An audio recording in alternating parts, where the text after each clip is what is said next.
Si je vous dis classe, Inazuma Eleven et Flex, vous pensez à qui? Qui d'autre que Axel Blaze pour répondre à cette description grotesque? C'est le visage de l'attaquant par excellence dans Inazuma Eleven. Et ces techniques sont toutes des techniques d'anthologie. Et en parlant de ces techniques, je trouve qu'elle peut être super intéressante à analyser d'un point de vue scientifique. J'en ai donc sélectionné 3 à expliquer et à analyser. Si le concept te plaît, n'oublie pas de t'abonner et de me proposer d'autres personnages à faire en commentaire. Fire Tornado, la tornade de feu et qui est la technique la plus mythique d'Inazuma Eleven. Faut voir aussi dans quel contexte elle apparaît. Raymond se fait complètement éclater. Megane, alias Willy Glass, abandonne totalement l'équipe, tout est perdu. Et là, t'as le BG de service qui vient et qui éblouit tout le monde avec son tir incroyable. Mais en vrai, d'un point de vue scientifique, qu'est-ce qui se passe? Déjà, comme dans la dernière vidéo avec Victor Blade, on va définir quelques petits trucs. Le référentiel, donc l'endroit d'où on observe le mouvement, ce sera le terrain de foot, et le niveau de référence de l'énergie potentielle de pesanteur. Le niveau de référence, c'est l'endroit à partir duquel on considère que la hauteur est égale à 0. Ici, c'est le sol. Voilà, tout ça c'est fait, on peut commencer. Déjà, pour moi, il y a 2 phénomènes physiques dans cette technique que je peux identifier. Un, c'est la prise de hauteur mêlée à la rotation de Goenji. Et 2, ce sont les flammes produites lors de cette rotation. En fait, le truc particulier dans la rotation de Goenji, Axel Blaze, je sais, c'est sa capacité à tourner super vite tout en restant droit dans la direction où il veut aller. Parce qu'en vrai, il pourrait dévier de la trajectoire du ballon, par exemple. En plus, comme il tourne très vite, il est soumis au frottement de l'air. Parce qu'on rappelle que la force, donc l'intensité des frottements de l'air, dépend de la vitesse du corps que l'on étudie. Plus la vitesse va être élevée, plus les frottements de l'air vont être importants. Mais malgré ces frottements de l'air, il reste stable jusqu'à atteindre le ballon et frapper dedans. En bon langage physique, on dit que lors de sa rotation, Axel reste stable autour de son axe de rotation. Et cette tendance à rester stable autour d'un axe de rotation lorsque l'on tourne, en physique, on appelle ça l'effet gyroscopique. En gros, ce phénomène désigne la capacité d'un objet en rotation à rester stable, même quand d'autres forces extérieures tentent de le déstabiliser. Et d'ailleurs, il y a plusieurs exemples de cet effet gyroscopique dans les objets du quotidien. Le plus connu étant la toupie. Quand vous faites tourner une toupie, même si vous perturbez sa rotation légèrement, elle va avoir tendance à se restabiliser toute seule. Pour faire très simple et vulgariser, c'est comme s'il y avait une espèce de force qui va aller dans le sens opposé à celui de notre perturbation. Alors c'est très simplifié comme explication. En réalité, tu dois prendre en compte d'autres phénomènes comme la précession par exemple. Mais ici on va se contenter de ça. Et il y a d'autres cas de figure où on peut observer l'effet gyroscopique, comme avec les véhicules à 2 roues, notamment les vélos et les motos. Lorsque vous allez tourner votre guidon de vélo ou votre moto, votre roue avant aura tendance à revenir à droite. En bon langage scientifique, on dirait qu'elle aura tendance à essayer de redevenir stable autour de son axe de rotation. Et c'est aussi cet effet qui explique la stabilité du hand spinner.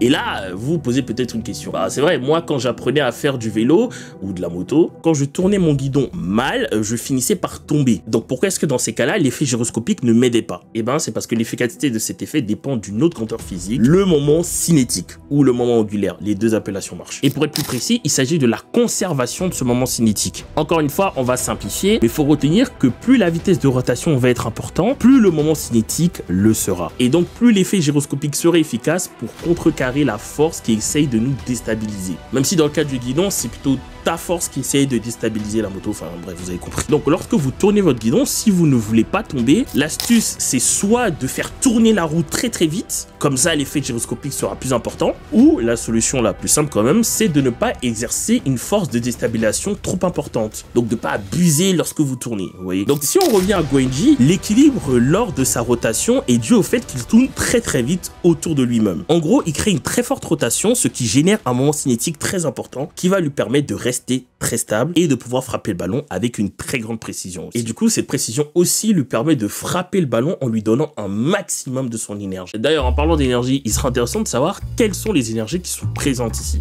Bah, déjà, Axel prend de la hauteur, donc il gagne de l'énergie potentielle de pesanteur. Puisqu'il prend de la hauteur, il a aussi une vitesse linéaire, c'est-à-dire la vitesse qui fait qu'il se déplace. Il a donc aussi une énergie cinétique de translation. Et ensuite, il y a aussi sa rotation, donc il a aussi une vitesse de rotation. Il y a donc aussi une énergie cinétique de rotation, et tout ça mis ensemble, ça s'appelle l'énergie mécanique. Et c'est ça qui va déterminer la puissance du tir. Mais il reste un phénomène inexpliqué dans la tornade de feu. Et c'est la partie feu de tornade de feu, justement. Comment ça se fait que Axel Blaze arrive à sortir des flammes? Au collège, on vous apprend que pour qu'il y ait du feu, il faut 3 choses. Un combustible, donc ce qui est susceptible de brûler. Ici, on dira que dans un premier temps, c'est la chaussure d'Axel, et dans un second temps, c'est le ballon. Un comburant, ce qui va faire brûler le combustible, donc on considérera ici que c'est l'oxygène présent dans l'atmosphère. Et enfin, il faut une source de chaleur. Et ces trois conditions, c'est ce qu'on appelle le triangle du feu. Du coup, la question principale ici, c'est quoi la source de chaleur pour Axel? En vrai, l'explication la plus simple et la plus logique serait de considérer que cette source de chaleur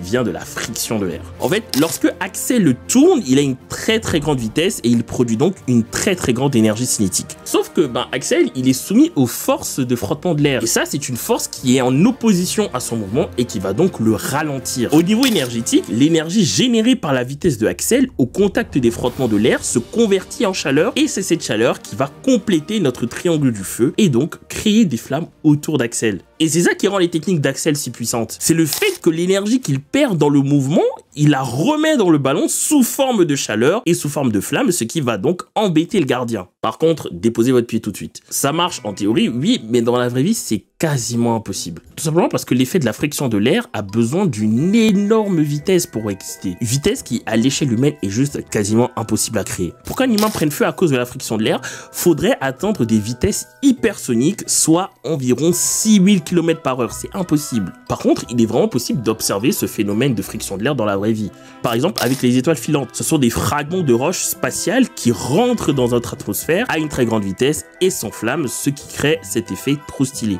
D'ailleurs, si on suit ma logique, lorsque le ballon va voyager jusqu'au but, il va être soumis aux forces de frottement de l'air à nouveau et va perdre de l'énergie cinétique. Mais cette énergie cinétique qu'il va perdre va elle aussi être convertie en chaleur. Chaleur qui va créer des flammes et qui va s'additionner aux flammes qu'on a. Ça veut dire que, en théorie, plus le tir d'Axel va mettre du temps à arriver au but, plus il perd de la vitesse, ça c'est normal, et donc un peu de puissance, mais plus les flammes vont être impressionnantes, ce qui va aussi embêter le gardien. C'est d'ailleurs ce qui semble se passer à certains moments. Bakunetsu Storm, ou tempête de feu en français. Cette technique tue littéralement la classe. Et là aussi, le contexte dans lequel elle a apparu, c'est complètement fou. Axel, qui revient après avoir été renvoyé comme un malpropre, il débarque et nous sort une nouvelle technique incroyable et crucifie Dvalin sur le coup. Mais cette technique a beau être incroyable, qu'est-ce qu'on peut dire scientifiquement dessus? Et c'est un peu compliqué pour être honnête. En tout cas, moi j'ai eu un peu de mal. Parce que la particularité de la tempête de feu, c'est l'apparition de cette espèce de Majin derrière Goenji. Et franchement, on va pas chercher à inventer quoi que ce soit.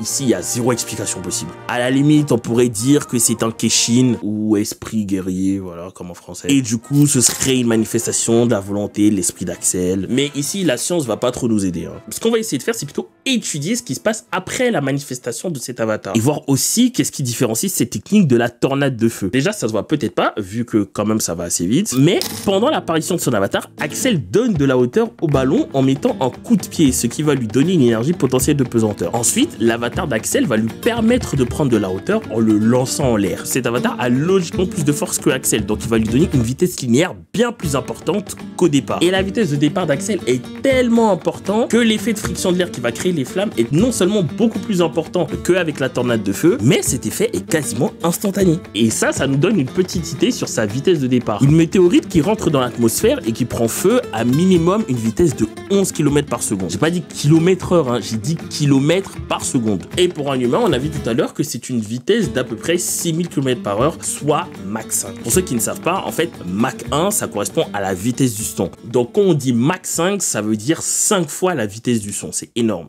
Vous voyez le temps entre quand j'ai claqué des mains et que vous avez entendu le son, Axel, il est 5 fois plus rapide que ça. Et vous l'avez sûrement entendu de façon instantanée. Et pour rappel aussi, la vitesse moyenne d'un avion de croisière, c'est entre 700 et 900 km/h. Donc franchement, la vitesse d'Axel, elle est folle. Mais du coup, s'il va à cette vitesse, comment est-ce qu'il fait pour frapper la balle au bon moment? En gros, comment il fait pour ralentir au bon moment pour frapper la balle? Eh ben, on pourrait prendre plusieurs théories. Déjà, Axel est soumis aux forces de frottement de l'air. Et c'est grâce à ça qu'il prend feu. Et à ça, il faut aussi ajouter le fait qu'il tourne. Et grâce à l'effet gyroscopique qui va faire en sorte qu'il reste stable autour de son axe de rotation pendant qu'il tourne, il va donc créer malgré lui une force de résistance à son changement de direction. En gros, il se crée une force de résistance à sa déviation. Et cette résistance à la déviation, couplée aux forces de frottement de l'air, vont le faire ralentir. Juste assez pour qu'il puisse frapper le ballon au bon moment, tout en gardant une grande quantité d'énergie. Au moment de frapper le ballon, Axel transmet toute son énergie mécanique au ballon, mais aussi toute la chaleur accumulée à cause de la friction de l'air. Une fois vers le chemin des buts, le ballon est donc soumis à son poids, qui va l'accélérer vers vers le bas et aux forces de frottement de l'air qui vont le ralentir. Mais comme on l'a vu avec la tornade de feu, les forces de frottement de l'air vont faire perdre de la vitesse au ballon, mais vont augmenter la quantité de flammes. En gros, la différence entre la tornade de feu et la tempête de feu, c'est la puissance